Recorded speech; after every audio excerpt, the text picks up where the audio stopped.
Friends, welcome to Edufly JEE NEET. और last के class में हमने प्लस आर इफेक्ट के बारे में देखा था कि प्लस आर इफेक्ट क्या होता है। तो उसमें हमने सिंपल डेफिनेशन समझा था, tendency to donate the electron towards a conjugated system. मतलब किसी भी कॉन्जुगेटेड सिस्टम में अगर इलेक्ट्रॉन को कोई स्पीसीज दे रहा है तो क्या होगा, वो क्या कहलाएगा कि भाई ये ग्रुप प्लस आर इफेक्ट लगा रहा है। ठीक है, तो रेजोनेंस में हम लोग आते हैं। अब नेक्स्ट आखिरी टॉपिक पे आते हैं, लास्ट टॉपिक पे आते हैं, वो है माइनस आर इफेक्ट। इसके बारे में पढ़ेंगे। इसके बाद हम लोग कुछ इससे रिलेटेड क्वेश्चंस ले लेंगे, आर इफेक्ट का, प्लस आर इफेक्ट का, माइनस आर इफेक्ट का। और उसके बाद हम लोग उसका कॉम्बिनेशन ले लेंगे, इंडक्टिव इफेक्ट हो गया या प्लस आई माइनस आई, उसमें टाइप जो हो गए उससे रिलेटेड क्वेश्चन ले लेंगे। ठीक है, तो सबसे पहले हम लोग माइनस आर इफेक्ट के बारे में समझते हैं। और माइनस आर इफेक्ट जैसे हमने प्लस आर इफेक्ट में समझा था कि प्लस आर इफेक्ट होता क्या है और उसके बाद फिर उसका फीचर्स क्या होता है, वो चीजें हम लोग देख लेंगे इस वाले वीडियो में। तो सबसे पहले आते हैं माइनस आर इफेक्ट क्या होता है।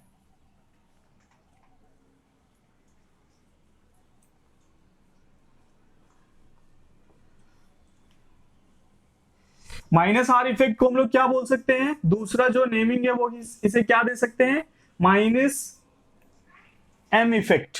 ठीक है, minus mesomeric effect.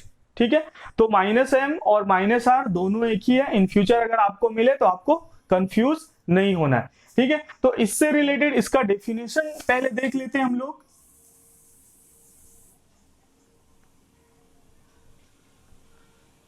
Tendency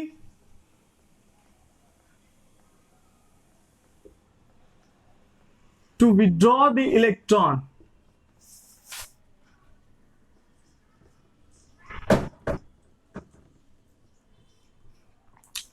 through conjugated system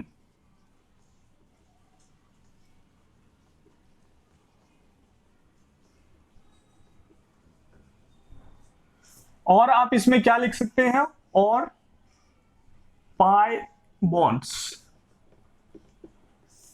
ठीक है, किसी भी कॉन्जुगेटेड सिस्टम से इलेक्ट्रॉन को निकालना क्या कहला रहा है, माइनस आर इफेक्ट कहला रहा है। मतलब जो स्पीसीज कोई सा भी इलेक्ट्रॉन निकालेगा पाई बॉन्ड के थ्रू निकालेगा, या तो आप बोल सकते हो कि किसी कॉन्जुगेटेड सिस्टम में, बार बार बोल रहा हूं कि क्या हमने बात किया है कॉन्जुगेटेड सिस्टम के बारे में, कि यार वैसा सिस्टम जहां पे पी इलेक्ट्रॉन पाई बॉन्ड का क्या हो रहा है, डीलोकलाइजेशन हो रहा है। कितने एटम में, दो से ज्यादा एटम में अगर डीलोकलाइजेशन हो रहा है तो उसे हम लोग क्या बोलेंगे, कॉन्जुगेटेड सिस्टम। सिंपली हमने ये समझा है कि डबल सिंगल डबल वाले कैसे होते हैं, कॉन्जुगेटेड सिस्टम होते हैं। डबल सिंगल पॉजिटिव कॉन्जुगेशन में है, डबल सिंगल इलेक्ट्रॉन कॉन्जुगेशन में है।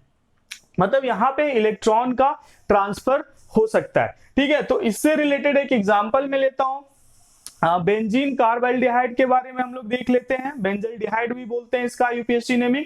तो एक बार देखते हैं उससे रिलेटेड।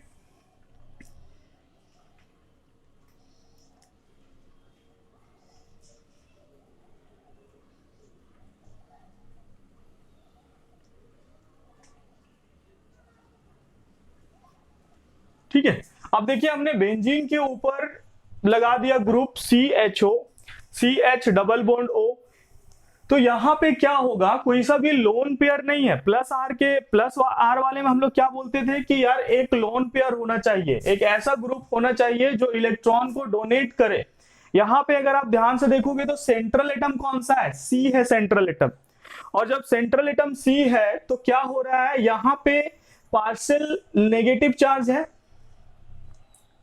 अगर आप देखिएगा C और O में ज्यादा इलेक्ट्रोनेगेटिविटी किसका होता है, O का ज्यादा इलेक्ट्रोनेगेटिविटी होता है। तो O पे क्या हो जाएगा, पार्शियल नेगेटिव, और C पे क्या हो जाएगा, C पे पार्शियल पॉजिटिव, क्योंकि oxygen is more electronegative than carbon.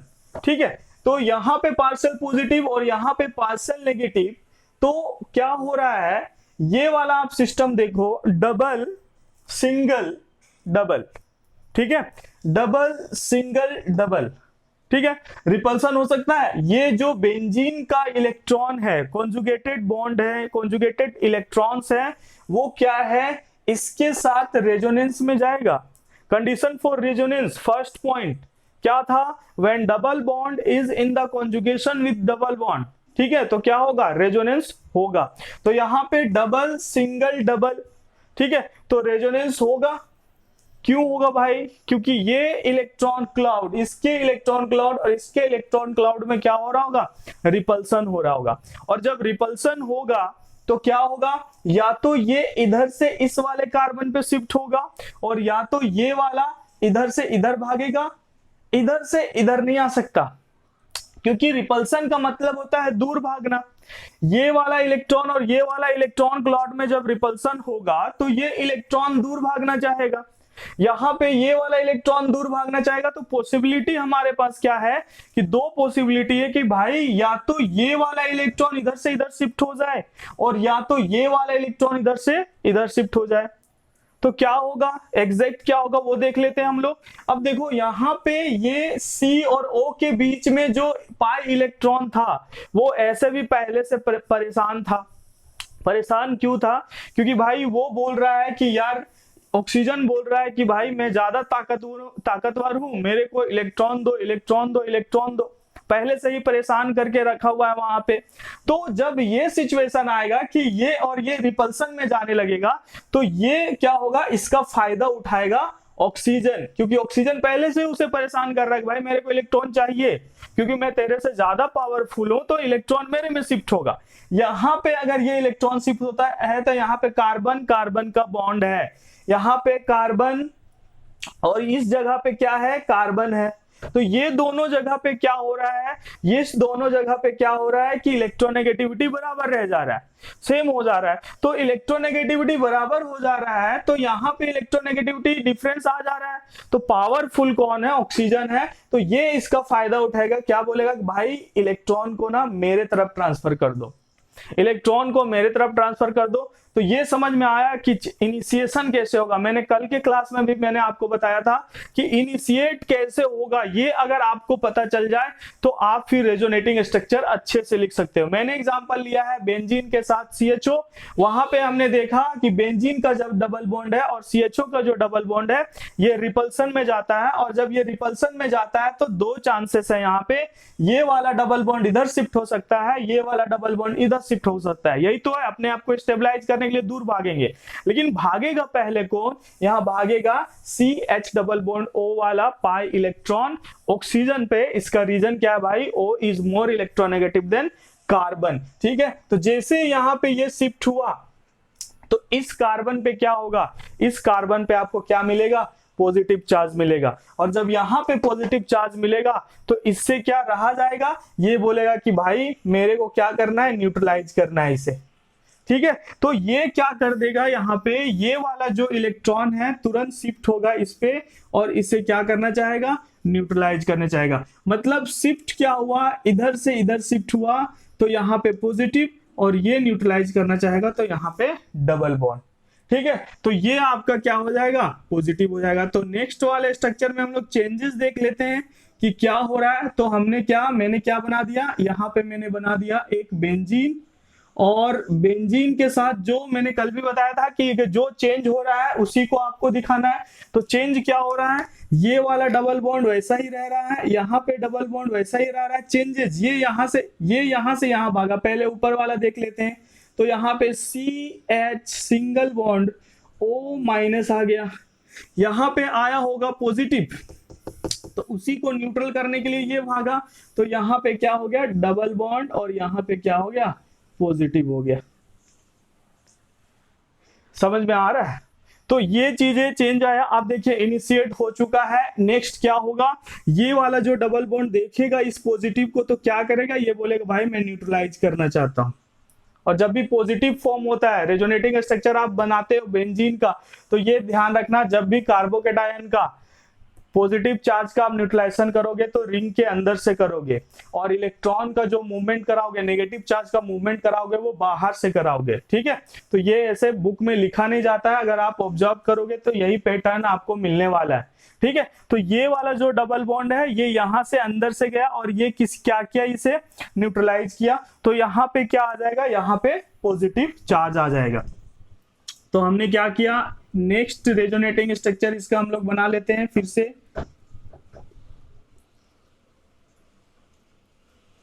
यहाँ पे डबल बॉन्ड, ये वाला डबल बॉन्ड में कोई चेंजेस नहीं, यहाँ पे क्या आ जाएगा पॉजिटिव चार्ज, ऊपर में डबल बॉन्ड है CH सिंगल बॉन्ड O- है।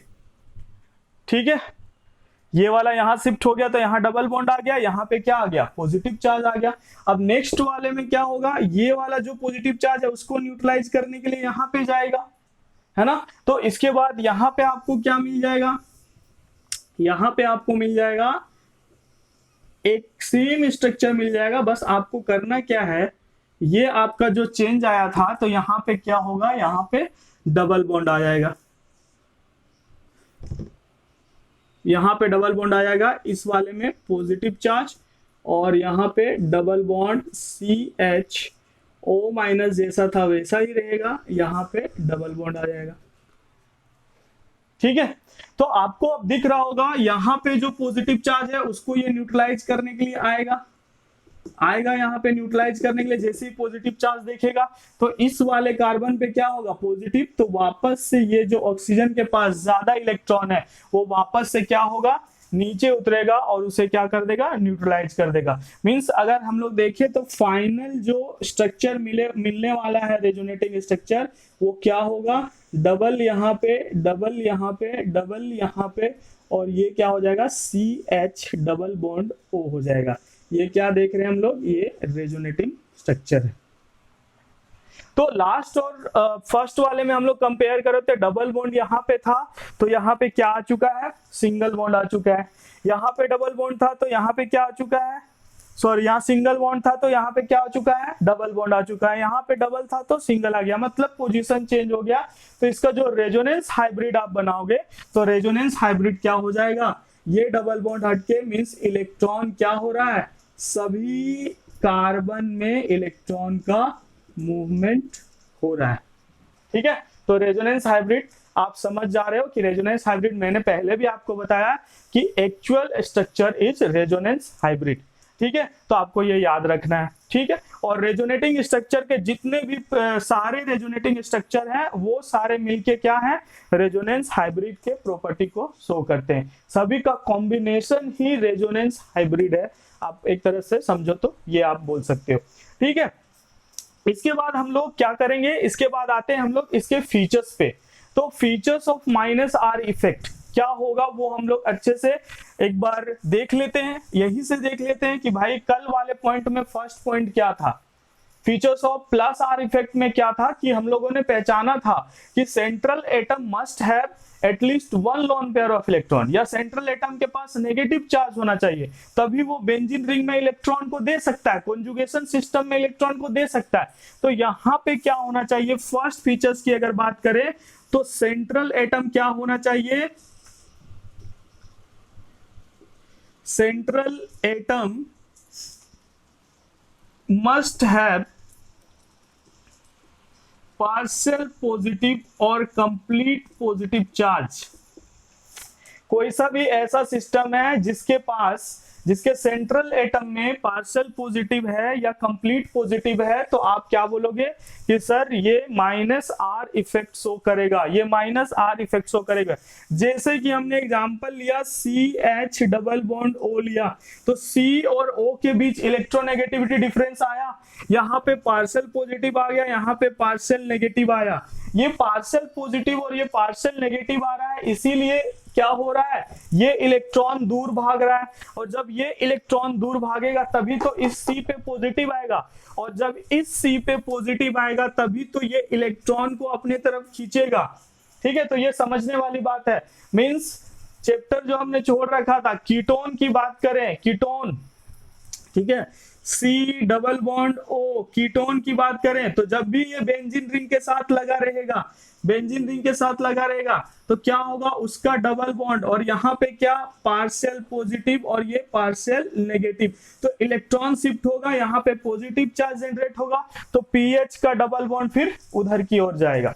तो ये आपको समझना है कि जो भी पार्शियल पॉजिटिव है किसी भी सेंट्रल एटम में पार्शियल पॉजिटिव है या कंप्लीट पॉजिटिव है, वो क्या शो करेगा, वो शो करेगा माइनस आर इफेक्ट शो करेगा। ठीक है, कार्बोक्सिलिक एसिड की बात करें तो वो भी माइनस आर इफेक्ट शो करेगा। नाइट्रो NO2 ग्रुप की बात करें तो वो भी माइनस आर इफेक्ट शो करेगा। ठीक है, जब मैं एक बार टेबल बनाऊंगा तो एक बार और अच्छे से एक्सप्लेन कर दूंगा ये सब चीजें, लेकिन आपको एक बेसिक सा एग्जांपल लेके चलना है कि भाई मेरा ये माइनस आर इफेक्ट शो कर रहा है। ठीक है, बेंजल्डिहाइड वाला ले लो, प्लस आर वाले में आप फिनोल वाला ले लो और अच्छे से आप समझो, और उसके बेसिस पे ही अदर जितने एग्जांपल है उनका फिर आप रेजोनेटिंग स्ट्रक्चर बना दो। ठीक है, इसके बाद सेकंड पॉइंट पे आते हैं। तो सेकंड पॉइंट क्या था प्लस आर इफेक्ट वाले में? जो था प्लस आर इफेक्ट का फ्रेंड, वो था कि जो इंडक्टिव इफेक्ट था वो एक परमानेंट इफेक्ट था, उसी तरीके से प्लस आर इफेक्ट भी परमानेंट इफेक्ट है और माइनस आर इफेक्ट भी एक परमानेंट इफेक्ट है। ठीक है, तो वो पॉइंट मैंने नहीं लिखा था, ये बस समझने वाली बात है कि जो इलेक्ट्रॉन का मूवमेंट है वो मॉलिक्यूल में होता रहेगा, कोई एक्सटर्नल फैक्टर उसमें रिक्वायर्ड नहीं है कि कोई सा भी एक्सटर्नल फैक्टर हमें देना पड़े, कोई रिएजेंट ऐड करना पड़े जिससे क्या हो, उसके अंदर में इलेक्ट्रॉन का मूवमेंट शुरू हो, रेजोनेंस शुरू हो। ठीक है, तो plus are effect permanent effect और माइनस आर इफेक्ट भी क्या है, परमानेंट इफेक्ट। आते हैं थर्ड पॉइंट पे। थर्ड पॉइंट जो था प्लस आर इफेक्ट का वो था कि यार ये डिस्टेंस इंडिपेंडेंट होता है। तो यहाँ पे क्या हो जाएगा, यहाँ पे भी अगर बोले माइनस आर इफेक्ट तो क्या है, डिस्टेंस इंडिपेंडेंट। ठीक है, यहाँ पे भी डिस्टेंस इंडिपेंडेंट है। आप अगर इस ग्रुप की बात करो, CHO की बात करो, तो इसका ऑर्थो पोजीशन, मेटा पोजीशन, ये ऑर्थो पोजीशन, ये आपका मेटा पोजीशन, ये आपका पैरा पोजीशन। ठीक है, तो माइनस आर इफेक्ट कहीं भी हो, मेटा पे हो या पैरा पे हो, वो कितना इफेक्टिवली लगेगा वो डिपेंड नहीं करेगा कि उसका डिस्टेंस कितना दूर है या कि उसका डिस्टेंस कितना कम है, पास है या दूर है, उससे आपको फर्क नहीं पड़ने वाला है। तो माइनस आर इफेक्ट क्या होता है, डिस्टेंस इंडिपेंडेंट होता है। उसके बाद लास्ट पॉइंट जो हम लोग डिस्कस करेंगे इसमें क्या है, माइनस आर इफेक्ट क्या करता है, decreases electron density of the ring. किसी भी रिंग का इलेक्ट्रॉन डेंसिटी क्या करता है, डिक्रीज करता है। तो minus R effect decreases electron density, इसका मतलब क्या है कि भाई माइनस आर इफेक्ट वाले ग्रुप किसी भी बेंजीन रिंग में अगर लगेंगे तो वो क्या करेंगे, उसका डेंसिटी, इलेक्ट्रॉन डेंसिटी को क्या करेंगे, वो कम करेंगे। ठीक है, तो minus R effect decreases electron density of the ring. और इसी में अगर हम लोग देख ले कि ऑर्थो, मेटा और पैरा पे अगर हम लोग बात करें तो ऑर्थो पे पॉजिटिव चार्ज, मेटा पे न्यूट्रल, पैरा पे पॉजिटिव चार्ज, मेटा पे न्यूट्रल, ऑर्थो पे पॉजिटिव चार्ज, मतलब ऑर्थो और पैरा पे नेगेटिव पॉजिटिव चार्ज रहता है और मेटा न्यूट्रल रहता है। तो इलेक्ट्रॉन डेंसिटी कहां पे सबसे ज्यादा हुआ, सबसे ज्यादा इलेक्ट्रॉन डेंसिटी हुआ मेटा पे। ठीक है, मतलब माइनस आर इफेक्ट के केस में सबसे ज्यादा इलेक्ट्रॉन डेंसिटी मेटा पोजीशन पे होता है। क्यों, ये आपको समझ में आ रहा है, क्योंकि ऑर्थो पे वो पॉजिटिव चार्ज जनरेट करता है, पैरा पे पॉजिटिव चार्ज जनरेट करता है, लेकिन मेटा पे न्यूट्रल चार्ज जनरेट करता है। तो अगर इसका हम लोग ऑर्डर देख ले तो क्या हो जाएगा, ortho equal to para less than meta. Charge density की बात करें तो ortho equal to para less than meta. और एक बात कि minus R effect is not applicable at meta position. देखिए मेटा वाले पोजीशन पे कुछ भी ये छेड़छाड़ नहीं कर रहा है, मेटा वाले पोजीशन में कहीं पे भी ये छेड़छाड़ नहीं कर रहा है। ठीक है, मतलब मेटा वाला पोजीशन न्यूट्रल था और न्यूट्रल अभी भी है इफेक्ट लगने के बावजूद भी। तो minus R effect is not applicable at meta position. तो फ्रेंड हमने अभी तक 4 इंपॉर्टेंट टूल पढ़ लिए हैं और अगर टोटल हम लोग मिला दे तो उसमें से 6 बन जा रहे हैं इंपॉर्टेंट टूल, जिससे हम लोग किसी भी कॉन्जुगेट बेस का स्टेबिलिटी चेक कर सकते हैं। तो सबसे पहला इंपॉर्टेंट टूल था वो था भाई साइज फैक्टर। दूसरा इंपॉर्टेंट टूल है भाई वो था इलेक्ट्रोनेगेटिविटी। थर्ड में हम लोग आए प्लस आई, फोर्थ में आए माइनस आई, फिफ्थ में आए प्लस आर और सिक्स में आए माइनस आर। और इतना हम लोग ये सब टूल इसलिए पढ़ रहे हैं क्योंकि हमें एट द एंड क्या करना है, स्टेबिलिटी कैलकुलेट करना है, किसी भी चार्ज सिस्टम का स्टेबिलिटी फाइंड करना है, ठीक है। और स्टेबिलिटी क्यों फाइंड कर रहे हैं फ्रेंड, क्योंकि हमें एसिडिक स्ट्रेंथ फाइंड करना है। तो इस तरीके से अगर आप रिलेट करके समझोगे तो आपको बहुत ही मजा आने वाला है पढ़ने में। तो इसके लिए आप क्या करोगे, सबसे पहले एसिडिक स्ट्रेंथ में आप H प्लस हटाओगे, कॉन्जुगेट बेस बनेगा, उसका स्टेबिलिटी चेक करोगे। और उसका स्टेबिलिटी कैसे चेक करोगे, उसका स्टेबिलिटी चेक करोगे आप साइज फैक्टर से, इलेक्ट्रोनेगेटिविटी फैक्टर से, इंडक्टिव इफेक्ट से, रेजोनेंस इफेक्ट से, ठीक है। तो इसके बाद हम लोग कुछ क्वेश्चन सॉल्व करेंगे इसी से related, plus R minus R plus I minus I को लेकर। और उसके बाद नेक्स्ट टॉपिक में हम लोग जाएंगे और वो टॉपिक है एरोमेटिसिटी। हाइपर कॉन्जुगेशन बाद में पढ़ लेंगे, उसके पहले हम लोग पढ़ेंगे एरोमेटिसिटी, हकल्स रूल जो होता है उससे रिलेटेड वो चीजें पढ़ेंगे।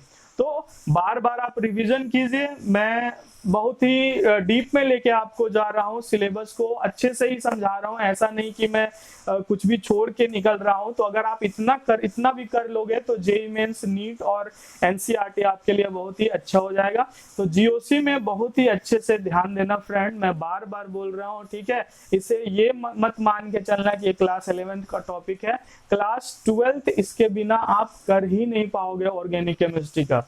और बहुत ही बेसिक चीजें हैं, अगर आप थोड़ा सा भी टाइम दोगे तो ऑर्गेनिक केमिस्ट्री आपके लिए बहुत ही आसान हो जाएगा, ठीक है।